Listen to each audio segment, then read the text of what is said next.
Hello, seekers and heretics, little witches and bad bitches.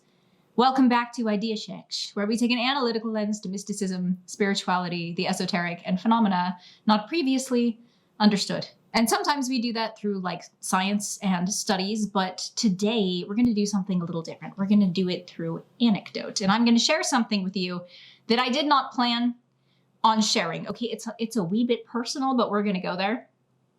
For my 27th birthday back in January, I got myself the gift of a session with a Vedic astrologer, a pro, the real deal. And it was really intriguing. And I did not go into that experience thinking that I was going to make a video out of it, but it was just so cool. And I was like, I should really share this with my guildmates. And so that's what we're going to be taking a look at today. So the way this worked is I sent my information over to this man. So my birthday, my birthplace, my birth time, and he is able to understand from those data points what was happening in the sky at that time. And based on that, Vedic astrology is an ancient Indian practice. You're able to sort of see the karmic patterns that someone might be subject to. You can see things about their personality. And let me tell you, like, he was really on the money. Like, I felt a little bit like naked, and not in a sexy way. I felt like it was like seeing parts of me that I didn't necessarily want people to see. So we'll see how much I actually share of that. So I'm like thinking, Kiara, do you really want to share this video on the internet? We're going there. I don't know. So the way that I have this set up, I obviously have a camera there and a computer here, and this computer has a webcam. Hi. And I'm going to do, it's like kind of more like a reaction style, except instead of memes, it's this conversation, this hour-long conversation that I had with Dr. Dennis Harness. He's awesome. If you would like to have your own session with him after seeing this, I will leave his details in the description, and you can book your own Vedic astrology session. Obviously, this isn't sponsored. It's just something I did for myself. I thought it was cool. And, you know, you might think it's cool too. So there you go. Without further ado, let's jump right in. We're going to switch to my screen now. Also, by the way, P.S., I don't have a script for this, and I'm a little bit dangerous without a filter. So I apologize in advance if I'm a cluster. Okay? Meanwhile,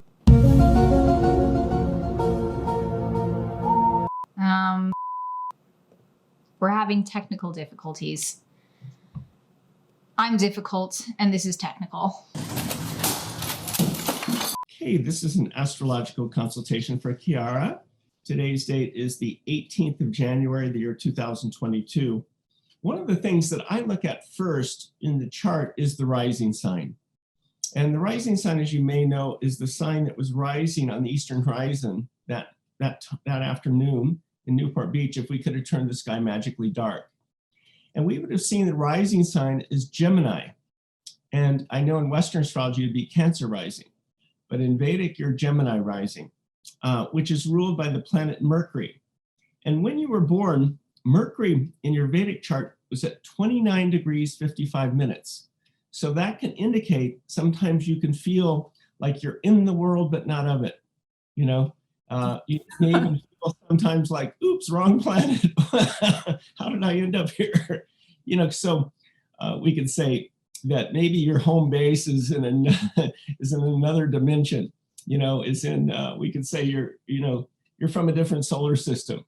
And but you've been here many times, so you know this turf, but it's just maybe not your home base is the way I would describe it, if that makes sense. Okay, this man is on the money. I don't know how he knows these things about me. Like, I know it's the astrology, okay? But it just blows my mind because as a kid, I never felt like I belonged here. I remember I would get so frustrated living at home. Like, I love my parents these days, don't get me wrong, but there were so many like rules and things I didn't understand. And I was like, this place is bullshit. And I remember getting onto my little pink tricycle at like 3 years old and pedaling. This was a regular thing that I would do. I would pedal as hard as I could to the end of our street. And I would just kind of hang out there, like I remember saying to myself, I want to go home, but home was literally where I had just come from. But it didn't feel like home, even as a kid. And again, like, I love my parents. It has nothing to do with them. It was just the sensation of like, I don't belong here. And it was hard because growing up, like I didn't belong anywhere. I didn't fit. And it's something that as I grew older, I was like, maybe this is an advantage. Like I know I'm wired a little differently, and maybe there's a way that I can lean into this and it could actually be a good thing. But I think it's funny that he picked that off like right away, because that's like one key thing about my character. Not many people, well, now the fucking internet knows. There you go. But it's also something that people from Sedona would comment on since moving here. They're like, you're very extraterrestrial. You know that? You're very much an alien. And at first I was like, what the hell are you talking about? But as I became more immersed in the whole like new age stuff, there's the idea of reincarnation, right? Everyone's familiar with that. But also the idea that we've lived on other planets. So you bring those things together and it gets really interesting. It's like you can have lots of lifetimes on this planet, but also in other galaxies far, far away. You hit the nail on the head. That's amazing. We're off to a really good start. Damn. And not only that, but your Mercury is with Neptune.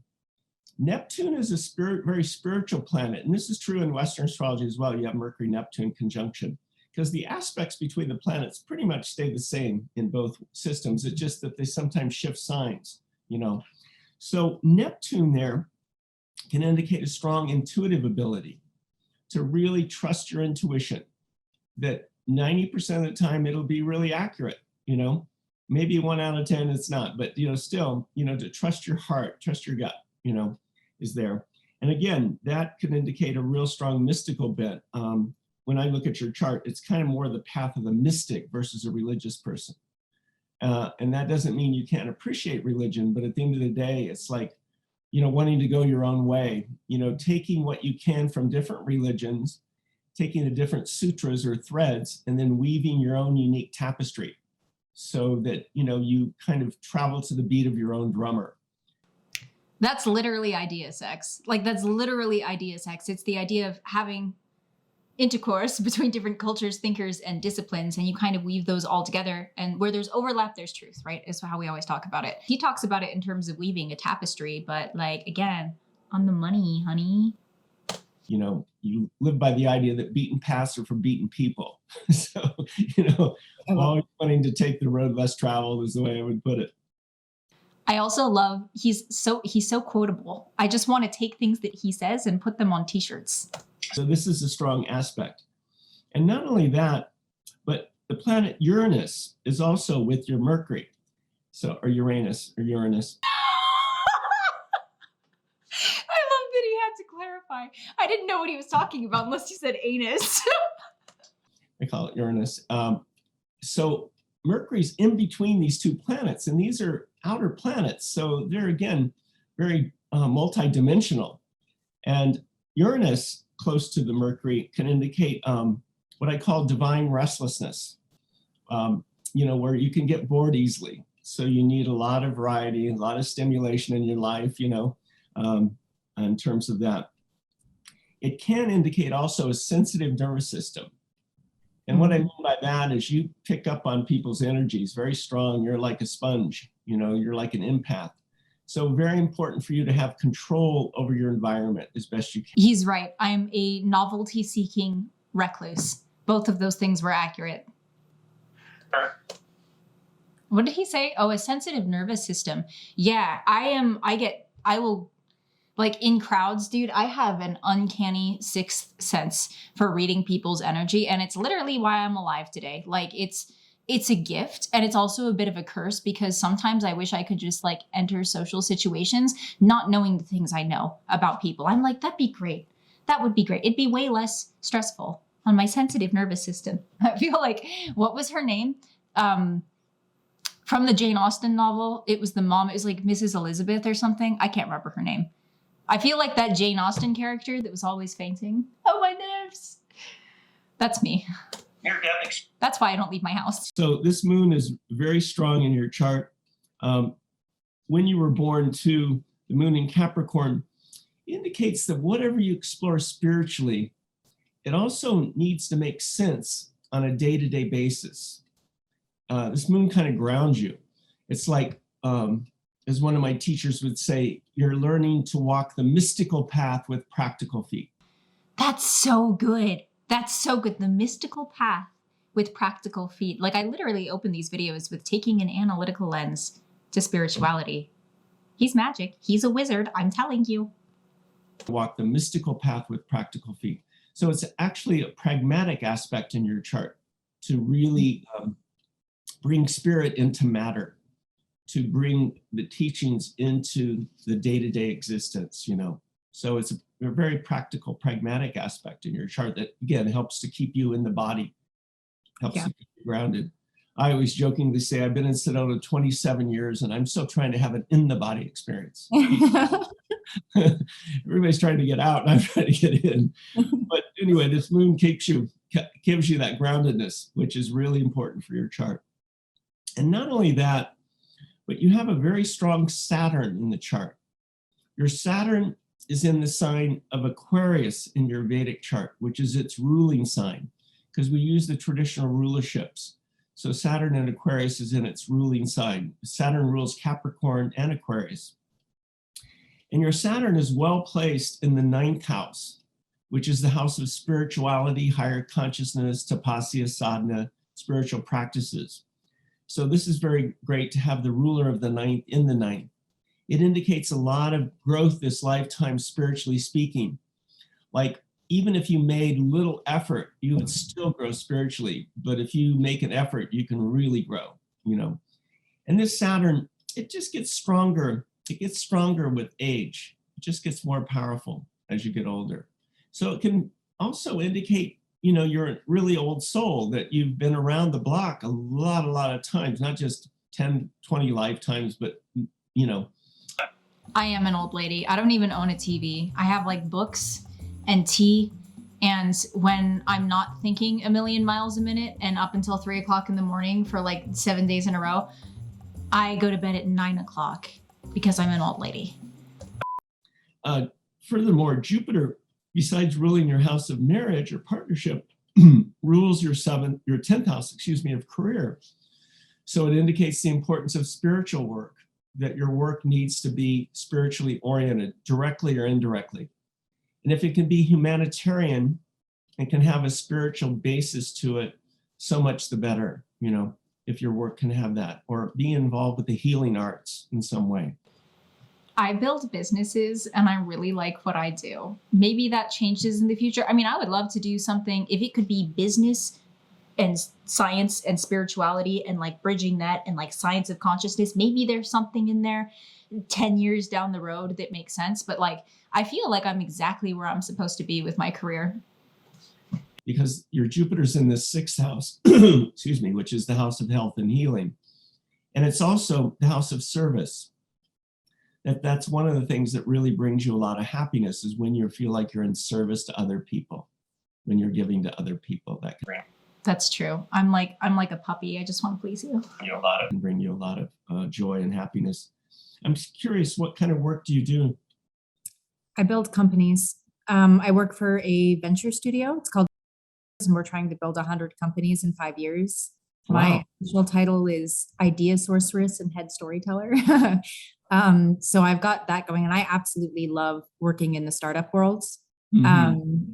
I do also, in terms of like being in service to people and needing like to do something spiritual, I have a YouTube channel that I kind of fulfill, I think, that need there, because exactly to your point, like I feel best when I'm in service to people and I'm providing something, and I would like it to be like a spiritual nature. And so I find a way to do that creatively on my own time through video and like.